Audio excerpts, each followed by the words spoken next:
Welcome to Wayne's Old Time Radio Page channel. I'm Wayne, your host. These programs are brought to you by support of our listeners. You can give your support at Patreon or PayPal, either one. There's clickable links in the description below. Thanks for your support and enjoy the shows.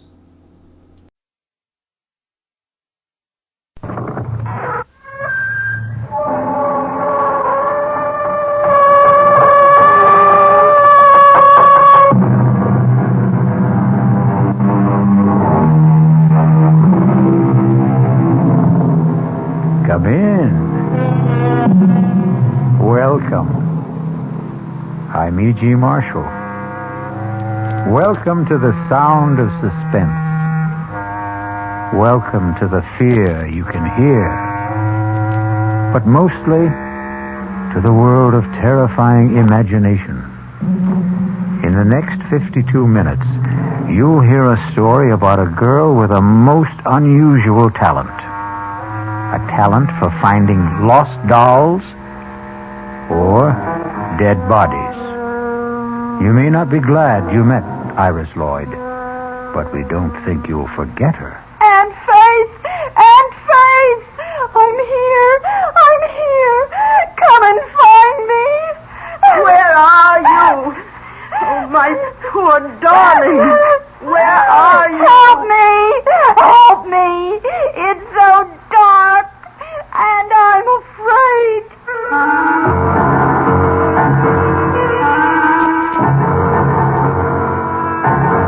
Our mystery drama, The Girl Who Found Things, was written especially for the Mystery Theater by Henry Slesser and stars Norman Rose. It is sponsored in part by the Kellogg Company, makers of Kellogg's Special K cereal, and by Anheuser-Busch Incorporated, brewers of Budweiser. I'll be back shortly with Act One.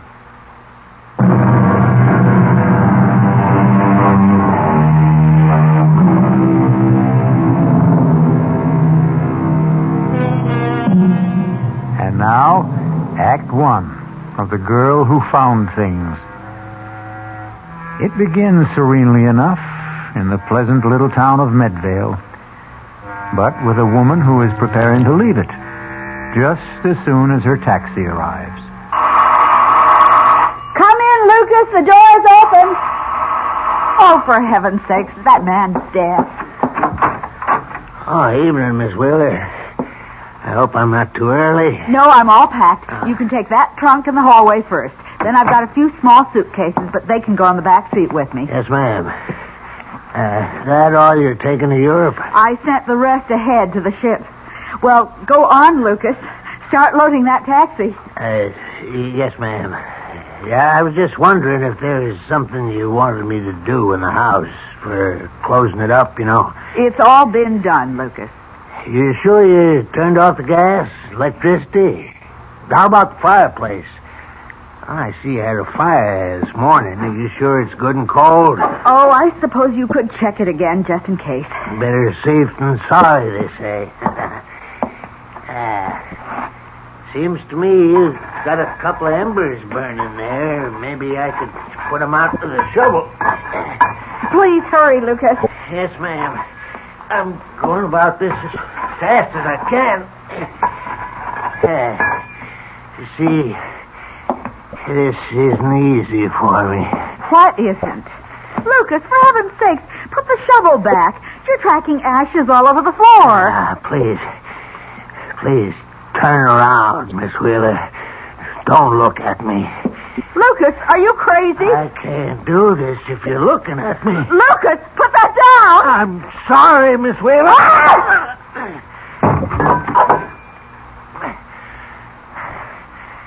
Had to do it, Miss Wheeler. I had to. Now I've got to pick you up. Take you outside through the woods. That's where I got to bury you, Miss Wheeler.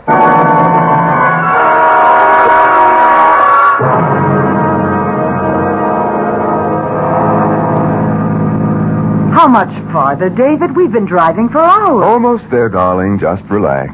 Tell me more about your Aunt Faith. I don't really feel prepared to meet her. No one's ever fully prepared for Aunt Faith. I warn you that she's something of a character. Just waiting to be discovered by Monthly Digest. Anyway, after my mother died, she became less auntie and more motherly. That's why she was so upset when I got married and failed to do my filial duty. By bringing your bride home for approval. Something like that. I suppose she's going to resent me for being 2 years too late. So take my word for it. She'll be crazy about you. But remember what I said. She's an old gypsy. Don't be surprised if she drags out a crystal ball and starts predicting your future. Speaking of which, there's our future for the next few months straight ahead of us. The old homestead. David, is that you? It's us, Aunt Faith. Oh, David, my handsome boy. Hello, Auntie. Oh, I'm so glad to see you. It's wonderful seeing you. Aunt Faith, meet Rowena. Well, and it's about time. Hello, Mrs. Demarest. Nice to meet you at last. Oh, David, she's beautiful. Well, come inside. Come in. I've got a fire going. Let me take your coat, my dear. Oh, what a lovely fur. What is it, mink? Sable. I told Rowena she ought to wear the label on the outside so that people... Oh, well, I didn't know that you had company, Auntie. Oh, yes. David, this is Lieutenant Reese. Lieutenant, this is my nephew, David Wheeler, and his wife, Rowena. Ah, Lieutenant. That isn't a military title, is it? No, sir. I'm with the police. Oh, of course. Well, how do you do? I'm sorry we have to meet this way, but then I always seem to meet people when they're in trouble. Of course, I've known Mrs. Demarest for some time. Well, Lieutenant Reese has been a wonderful help with my charity work, David. And he's been such a comfort since this awful thing happened. Yes. Oh, well, it's been years since I was in this room. I'd appreciate it if you and I could have a word alone. Oh? Oh, Rowena, I'll tell you what. Why don't you and I go upstairs and I'll show you your room? Yes, that would be fine. I can even show you the room where David was born and his old nursery. Well, how long's it been since you left Medvale, Mr. Wheeler? Oh, maybe 10 years. I've been back here on visits, of course. Once when my father died 4 years ago. As you know, our family business is down south. Yes, I know. You and your sister... My half-sister. Yes, you and your half-sister, Geraldine. You were the only proprietors of the mill, weren't you? Mm-hmm, that's right. But you did most of the managing, I gather. When your parents died, Miss Wheeler kept the estate and you went to Virginia to manage the mill. That's how it was, right? That's how it was. Successfully, would you say? Lieutenant, I'm going to save you a great deal of time. Geraldine and I didn't get along. We saw as little of each other as we both could arrange, and that was very little. Thank you for being frank. I can even guess your next question, Lieutenant. You'd like to know when I saw Geraldine last. When did you? 3 months ago in Virginia, on her semi-annual visit to the mill. But you were in Medvale after that, weren't you? Well, yes, I came up to see Geraldine in March on a business matter. As my aunt may have told you, Geraldine refused to see me. What sort of business matter was it? I wanted Geraldine to approve a bank loan I wished to make to purchase new equipment.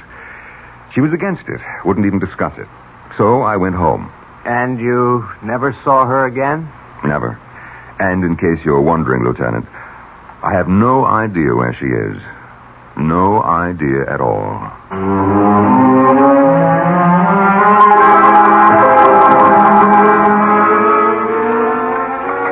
Sure you don't want some tea, Rowena? No, thank you, Aunt Faith. I'll stick to scotch. Oh, have some tea, darling. Auntie wants to read your future in the leaves. Oh, I wish I could read the future. Or rather, the past. You're thinking about Geraldine. I simply can't understand what became of her, David. She was all set for that trip to Europe. Some of her bags were already on the ship. You remember Lucas, the taxi driver? Oh, yes, of course. Well, he came out here to pick her up, take her to the station, but she wasn't here. She wasn't anywhere. Well, I suppose the police checked all the usual sources. Hospital, morgues, everywhere. Lieutenant Reese said anything could have happened to her. She might have been robbed and murdered. She might have lost her memory. She might even have... Well, this I'd never believe, but Lieutenant Reese said she might have disappeared deliberately with some man. I know what happened to her. Do you? She just left. She just walked out of this big, gloomy house and this crawly little town. She was sick of living alone. David, I have an idea. about how we can find Geraldine. Really? I'm going to ask Iris Lloyd where Geraldine is. Ask who? Iris Lloyd. Now, don't tell me you've never heard of the child. But there was a story in the papers about her only 2 months ago, and heaven knows I've mentioned her in my letters a dozen times. I remember. She's the one who's psychic or something. Some sort of orphan? Yes, Iris is a ward of the state, a resident at the Medvale Home for Girls. I've been vice chairman of the place for donkey's years. That's how I know her. Well, she's 16, David, and absolutely uncanny. And what makes her such a phenomenon? She's a seer, David. A genuine clairvoyant. Oh, not a medium at 16. Oh, no. I suppose you could call her a finder. She seems to have the ability to find things that are lost. People, too. How does she do it? I'm not sure Iris knows herself. The gift hasn't made the poor child happy. Such talents rarely do. You know, one day, the home had a picnic at Crompton Lake. They discovered an 8-year-old named Dorothea was missing. They couldn't find her until Iris Lloyd began screaming. Screaming? These insights cause a great pain. But she was able to describe the place where Dorothea could be found, where the girl had sprained her ankle. Oh, you're right, Auntie, darling. I don't agree with you. Let's just leave the search to the police. David, I've arranged with the home for Iris to spend some time with us. Are you serious? You invited that girl here? Well, she has to become acquainted with Geraldine's aura. Don't you see? The aura that's still in this house. Well, I won't have it. I'm sorry, Auntie, but the whole thing's ridiculous. Oh, I knew you would object, David, but I'm afraid I have to insist. We're picking up the girl this afternoon. Oh, really now, Aunt Faith? You understand, my dear, don't you? Yes, I understand, Mrs. Demarest. And I'm looking forward to meeting Iris Lloyd.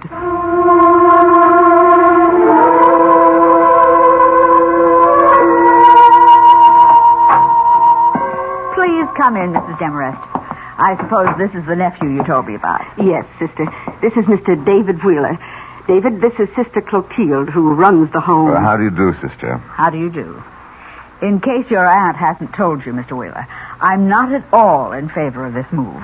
I think it's wrong to encourage Iris in this delusion of hers. Well, then you and I agree with each other, sister. Oh, it's not a delusion, Sister Clotilde. It's a gift from God. She's undisciplined. You might even say wild. But you are letting us have her, sister. She can come home with us. Did you think my poor objections carry any weight, Mrs. Demarest? One moment. Sister Pauline, would you send Iris Lloyd in now? Shall I come in? Yes, Iris, come in. Iris, you know Mrs. Demarest. This is her nephew, Mr. Wheeler. Hello. Hello. You remember me, Iris. I've been coming here at least 3 or 4 times a year to see all you girls. Yes, Mrs. Demarest. Now, the directors have been good enough to let us take you home with us for a while. We need your help, Iris. We want you to see if you can find someone who is lost. Yes, Mrs. Demarest. I'd like to come home with you. I'd like to help you find Mrs. Wheeler. Oh. Then you know about my poor niece, Iris? The Secret Service couldn't have secrets here, Mrs. Demarest. You know how girls are. Well, I guess we can get started any time if Miss Lloyd is ready. Please call her Iris, Mr. Wheeler. Remember that you're still dealing with a child.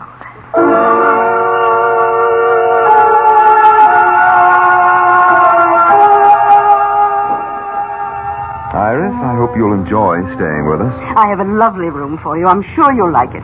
You know what I'd really like? What's that? A cigarette. Iris! Don't tell me you smoke, Iris. Only when I can get away with it. Well, you're not getting away with it now, for heaven's sake. Oh, never mind, never mind.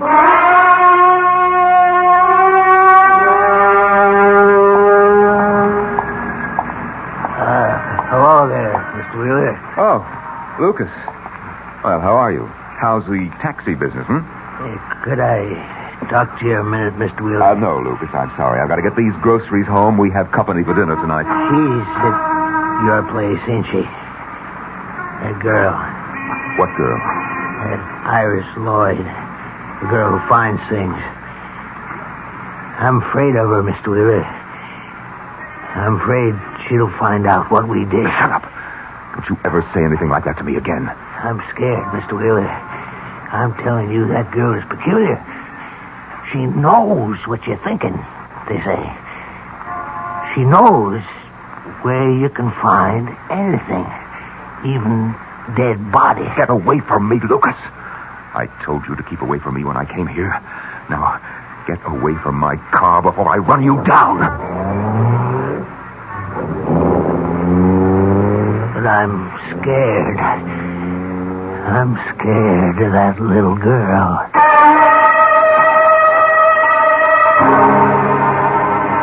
Lucas, the taxi driver, Lucas, the murderer, is scared. But David Wheeler seems to be frightened, too. And maybe we'll learn if the fright is justified when we return shortly with Act 2.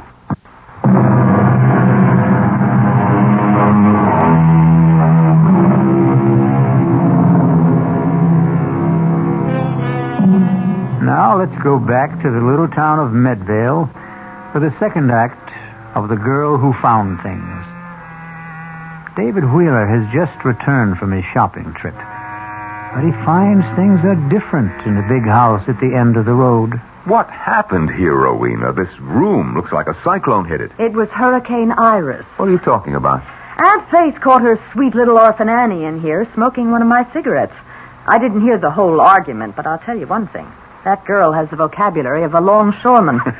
Well, maybe that'll knock some sense into Aunt Faith. Iris started throwing things, and that's when Aunt Faith went upstairs to lie down. I'll go see her. Tell her to take her psychic delinquent back where she came from. I wouldn't bother her now. She's not feeling well.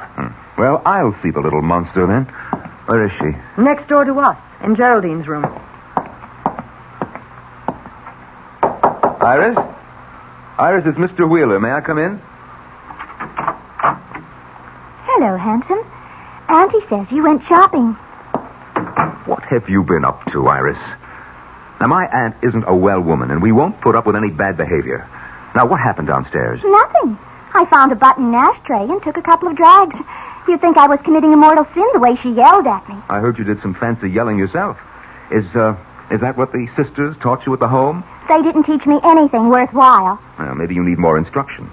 Maybe you better get back there as soon as possible. Oh, Mr. Wheeler, please. Oh, I'm awfully sorry. I didn't mean to do anything wrong. I didn't.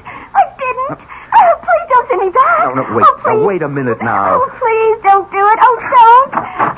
What's going on? Oh, Mrs. Demarest, I'm so sorry. I don't know what came over me. It was the devil. I'm sure it was the devil. Trying to take my body into... Oh, there, Iris. It's all right, dear. I know you didn't mean what you said. No, it's a gift that makes you this way. And don't worry about what I asked you to do. You take your time about Geraldine. Take as long as you like. Oh, but I want to help. I really do, Aunt Faith. Now, wait a minute, Auntie. You're not going to fall for this... Oh, listen. Listen. Do you know something? I can feel your niece in this house, Aunt Faith. I really can. I can feel her in this room, whispering to me, trying to tell me where she is. Can you, Iris? Can you really? For heaven's sake, Auntie, can't you see that I can. I can feel her everywhere. I can almost touch Miss Wheeler. Oh, is this her closet? These are her clothes. Oh, they're so beautiful. She must have looked beautiful in them. Has Iris ever seen a photo of Geraldine? Oh, look at this one. It's all gold. All shiny gold. And it's so long. Was she very tall? It's an evening gown, Iris. Oh, I can sense her in this gown. I can.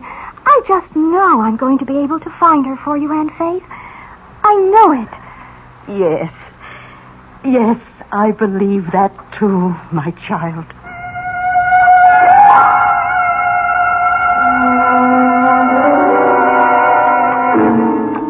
Won't you have some more of the beef, Rowena? No, thank you. And we'd better save some for Iris. Something tells me that little girl has a very big appetite. Well, I wish she'd come downstairs. I told her dinner would be served at 7:30. Would you like me to go upstairs and see if she's all right? No. I'm sure she'll be down in a moment. You've really forgiven her completely, haven't you? Of course. Oh, you don't understand psychic personality, David. It wasn't her swearing at me this afternoon. It was this demon which possesses her. The same spirit that gives her the gift of insight. David, your fork. Take a look at what's coming downstairs in a gold lame evening gown. For heaven's sake. Hello, everyone.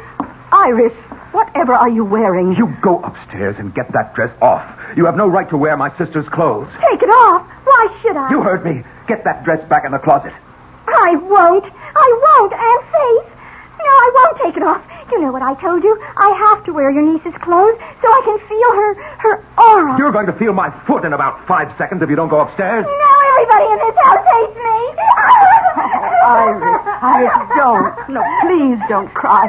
Oh, David, you shouldn't talk that way to the poor girl. I won't stay here. I won't help you find your niece, that's all. You can't do anything of the kind, and you know it. Iris, listen to me. Yes. Iris, you remember those things you did at the home? The way you found things for Sister Therese? Yes. Do you think you could do something like that again, right now for us? I don't know. I could try. Would you let her try, David? I don't know what you mean. Now, I want you to hide something or name some object you've lost or misplaced, perhaps somewhere in this house. This is silly. It's a parlor game. The least you can do is try it. All right. How do we play this game of hide and seek? David, what about the cat? The cat? You remember, you once told me about a wool kitten you used to have as a child. You said you lost it somewhere in the house when you were 5, and you were so unhappy about it you wouldn't eat for days. Well, that's 30 years ago, Rowena. All the better, David. Iris, do you think you could find it? Could you find David's cloth kitten? Oh, I'm not sure. I'm never sure. Just try, Iris. We won't blame you if you fail. It might have been thrown out ages ago, but try anyway. All right. I will. But you'll have to shut off the lights. And then what? Burn incense and chant? David, please, turn off the room. I'll do it. There, Iris. The room is dark enough, isn't it? Yes. It's dark enough when I close my eyes. What's she doing? Breathing, obviously. I think she's going into a trance. It's so hard to know if she's faking or not, isn't it? Not for me, darling. She isn't, David. I know she isn't. She's in a genuine trance. Listen.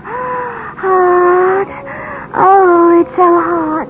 She's sweating. So hot. She isn't faking that, David. Oh, so hot back here. Oh, please. Kitty is hot. Kitty is hot. Kitty, she could be talking about the wool cat. Well, what if she is? Oh, please, somebody. Help Kitty. Help her. Please help Kitty. Dear heavens, the girl is in pain. It's an act, I tell you. Hot. Behind the stove. So hot. Kitty, so hot. Behind the stove, is that what she said? Iris, darling, are you all right? David, turn on the lights quickly. Oh, Auntie, it was all gibberish. Rowena, it's just nonsense. You're so stubborn, David. Well, she said it clearly. The kitten's behind the stove. Well, you probably stopped it when you were a little brat of a boy. We could find out, couldn't we? Is the same stove still in the kitchen? I suppose so. There's a microwave oven, too, but they've never moved the old iron monster. Let's look, David, please.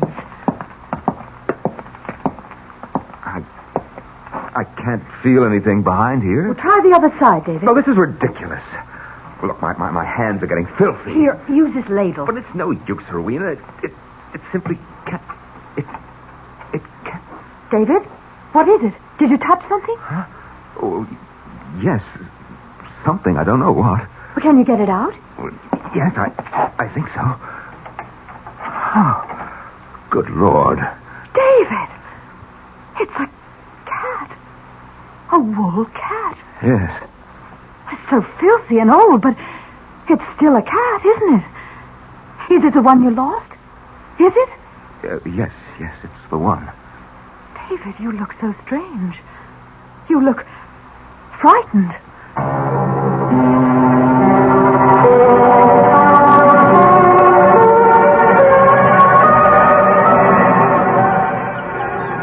What are you doing here?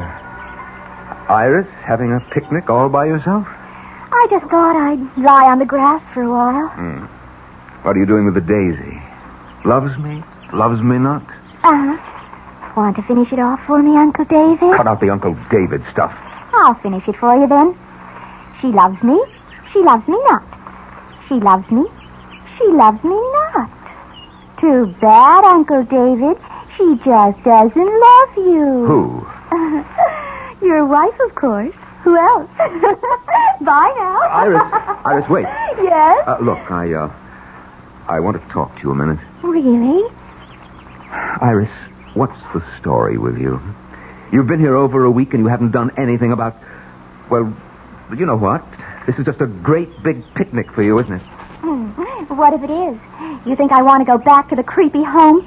It's better here. No uniforms, no 6 a.m. prayers, none of that junk they call food. Also, I like the company. I suppose I should say thank you. There's nothing you can say I don't know already. I'm psychic, remember? What about that, Iris? Is it just some kind of trick? You can tell me. I'll show you if it's a trick. Want me to tell you all about yourself? All right, go ahead. Okay. Your wife hates you. She thinks you're rotten. You weren't even married a year when you started running around with other women. You never went to the mill, not more than once or twice a month. That was how you ran the business. All you knew how to do was spend the money. You little brat. You're not psychic, you're an eavesdropper. Oh, let go of my arm. Your room is right next door. You've been listening. You think I could help hearing you two arguing? No, I guess you couldn't. I'm sorry, Iris. I hope I didn't hurt you. I know a way you can make it up to me. Like this. Go ahead. Now cut that out, will you? Don't you want to kiss me? No, you dumb kid. I'm not a kid. I'm almost 17. You were 16 3 months ago. I'm a woman. But you're not even a man.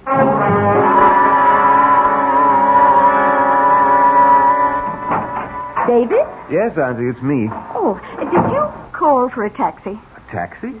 No, why? Should I? Oh, I don't know, but Lucas's cab is in the driveway. He said he was waiting for you. Lucas? Well, I'd better go and see what he wants. Dinner will be ready around 7, David.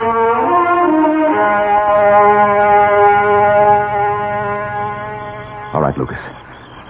What are you doing here? I had to talk to you, Mr. Wheeler. I wanted you to know how it went. I did what you told me, exactly like I said. I hit her clean. She didn't hurt a bit. No blood. All right. I don't want to hear about it anymore, Lucas. I'm satisfied. And you should be, too. You got your money. Now forget about it. I picked up Miss Wheeler and I took her out in the woods as far as I could. I dug deep, Mr. Wheeler. I did a good job. I smoothed it over and spread them leaves so that nobody would guess it was there. Nobody except... Oh, so it's that girl you're still worried about. I heard awful funny things about her, Mr. Wheeler. About her finding things. Finding that little girl that fell near Crumpton Lake. Maybe she can see right into your sister's grave. Iris Lloyd won't find her. Nobody will. But she's right behind the house, Mr. Wheeler. She's so close. Right in the woods. You've got to forget it, Lucas. Like it never happened. My sister's disappeared, and she's not coming back. As for the girl, don't believe what you hear. Nobody can see into a grave, Lucas.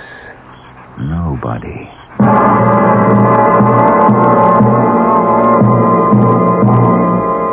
Is David Wheeler really as convinced as he sounds? Or can Lucas detect the doubt in his voice and the fear in his eyes? We'll learn more about the girl who found things when we return shortly with Act 3.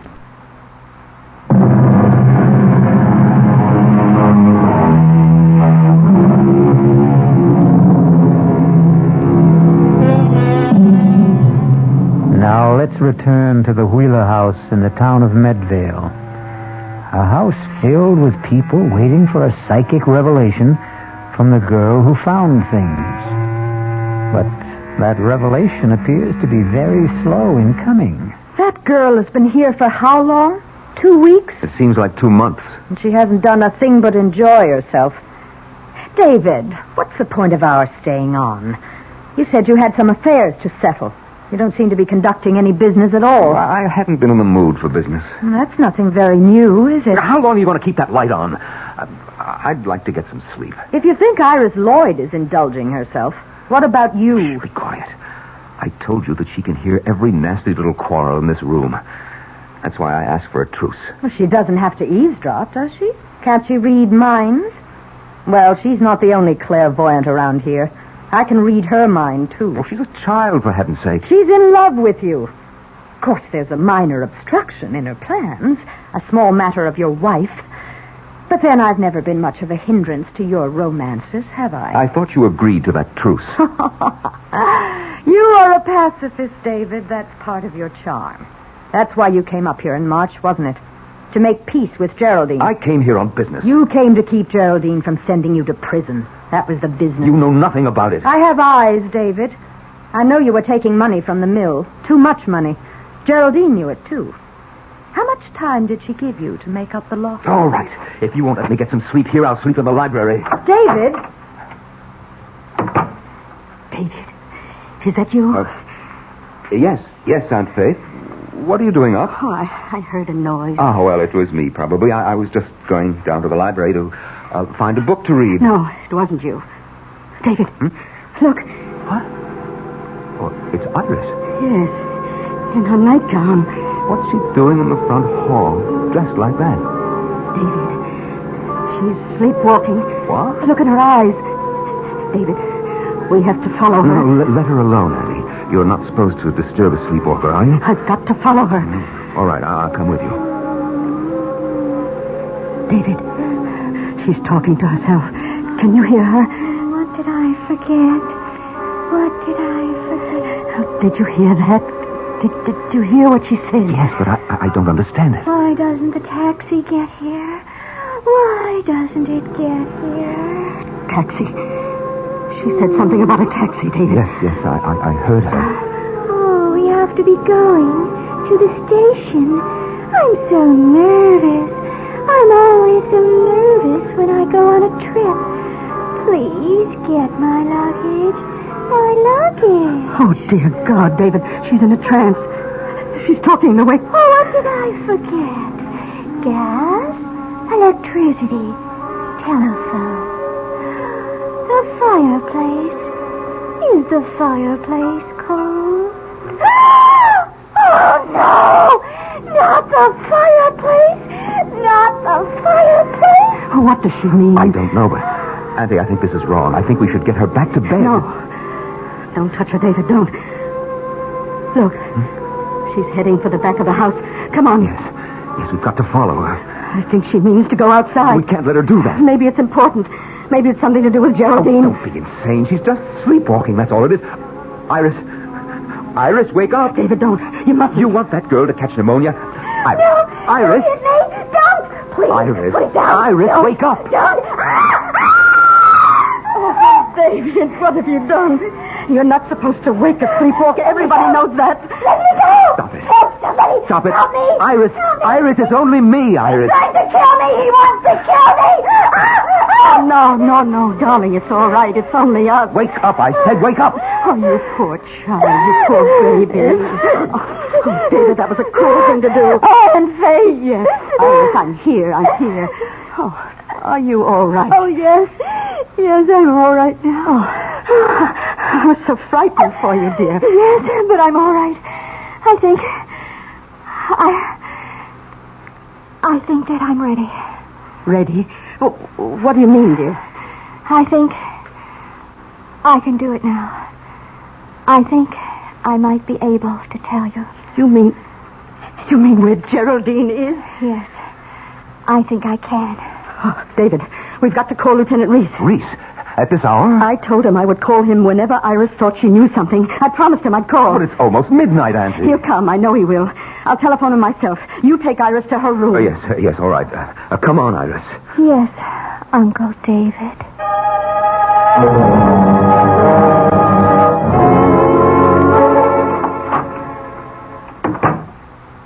Well, Uncle David, Are you scared? What are you talking about? You look scared. Scared of me? Shut up. I thought you would be. The minute you heard that I was ready. I'm sending you back. Iris, you're a fake. Even your sleepwalking act was a fake. Oh, David, David. You're so cute. You really are. But you know what? I don't have to be ready. I don't have to do anything at all when that policeman gets here. Not if you don't want me to. You don't know what you're talking about. You better kiss me now, David. You better kiss me and make it really good. All right. All right, if that's what you want. David! Get out of here! I don't want you in my room. Rowena. You were right about the walls between these rooms, David. You can hear every little thing. I hate you. David hates you, too. Tell her, David. Why don't you tell her? Yes. Why don't you, David? It's the only thing you haven't done so far. David. Yes, Aunt Faith? Oh, I just spoke to Lieutenant Reese. He says he's on his way. What for? Oh, you are ready, Iris, aren't you? You're ready to tell us where Geraldine is. Yes. I'm ready to tell you, Aunt Faith. More than ready.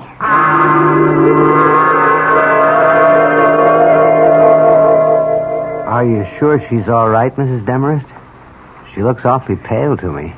Iris always looks that way when she enters the trance. It's a fraud, Lieutenant. The whole thing is a fraud. You mustn't be taken in. Well, I'm just trying to keep an open mind, Mr. Wheeler.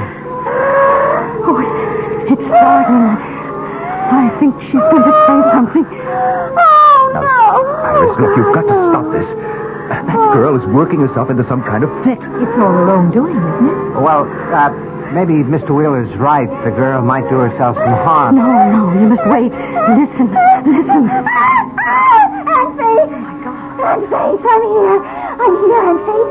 Come and find me. Oh, help me. It's so dark. Oh, won't somebody help me? It's Geraldine. Oh, dear Lord, it's her. Oh, where are you? Oh, Geraldine, my poor darling. Where are you? Help me. It's so dark. And I'm afraid. Where, Geraldine, where? Tell us where you are. Someplace far away. A place with ships. The sun is shining. I saw hills and green trees. There are bells ringing in the street. She's out of her head completely. A place with ships, bells ringing in the streets. I see water. A bridge. Trolley cars in the street. Going up and down the hill. San Francisco. I'm sure she means San Francisco. Yes, it sounds like it. Iris, do you mean San Francisco? Is that where Geraldine is? Yes. That's where she is. Well, who knows? It's as good a guess as I've heard. Has Miss Wheeler ever been in San Francisco before? Never. Why would she go there? David? I really wouldn't know. But if that's where Iris says she is, I guess the spirits know what they're talking about. She's waking up. I want to go home. Oh, please, somebody take me home. To Sister Clotilda.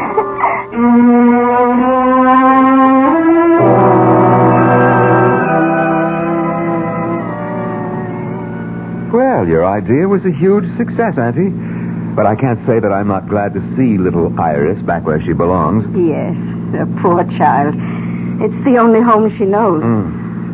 Now all the police have to do is find Geraldine in San Francisco, if she hasn't taken a boat to South America by now.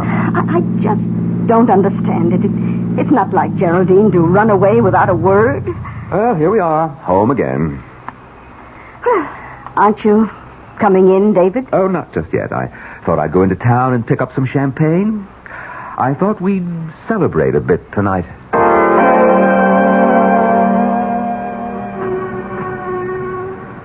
Well, hello, Lucas. How's the taxi business, huh? Could be better.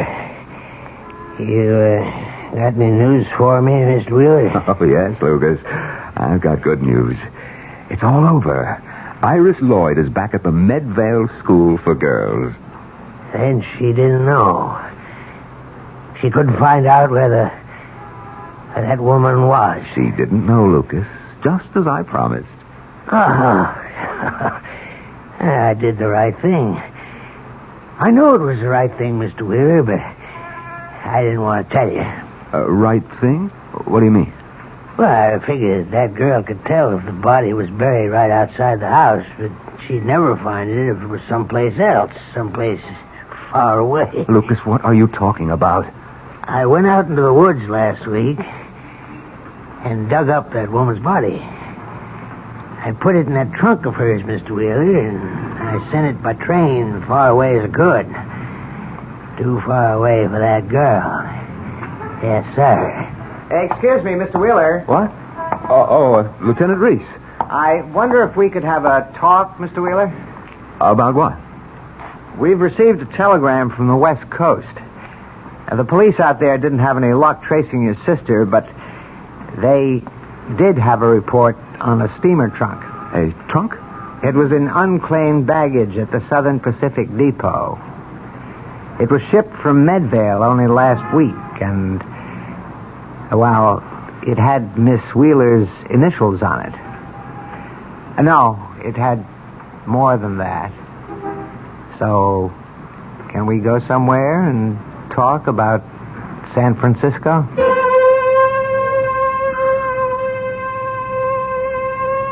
Well, Iris Lloyd is back in her own bed tonight, and her dreams will probably be peaceful.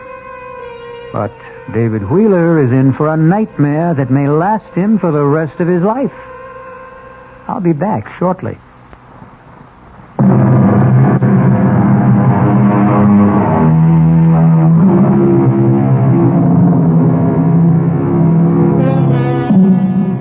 Do you think you have clairvoyant powers? Have you ever had the experience of finding something that everyone else thought was lost?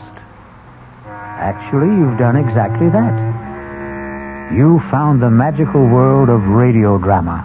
And now that you've made this find, we hope you'll come back for more suspenseful dramas to play inside the theater of your mind. Our cast included Norman Rose, Bryna Rayburn, Robert Dryden, Martha Greenhouse, Barbara Caruso, and Ann Costello. The entire production was under the direction of Hyman Brown. Now, a preview of our next tale. All right, Mr. Thompson, I'm a human being, too, and I guess if I got a letter telling me that I was rich, I wouldn't go into mourning. I'd probably go out and celebrate. That's why I wanted to see you, to suggest arranging that happy event without the slightest trouble on your part, without any obligation until you're completely satisfied. Now, in a short time, you'll receive another letter from Johannesburg informing you of the sad news that your cousin, Mr. Well, I still won't reveal his name. Let him remain anonymous. That'll make your decision a great deal easier, I'm sure. What decision? The decision to inherit his estate. This is E.G. Marshall inviting you to return to our Mystery Theater for another adventure in the macabre. Until next time, pleasant dreams.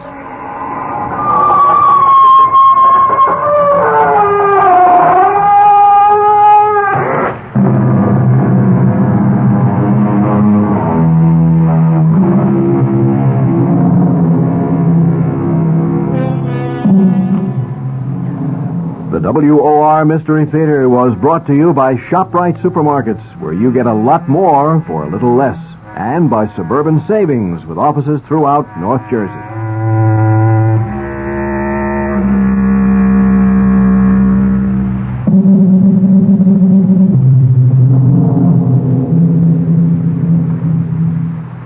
The preceding Mystery Theater program was furnished by the CBS Radio Network. Join us tomorrow night for another Mystery Theater presentation at 5:05, right after the 5 o'clock news. WOR New York, your station for the Mystery Theater.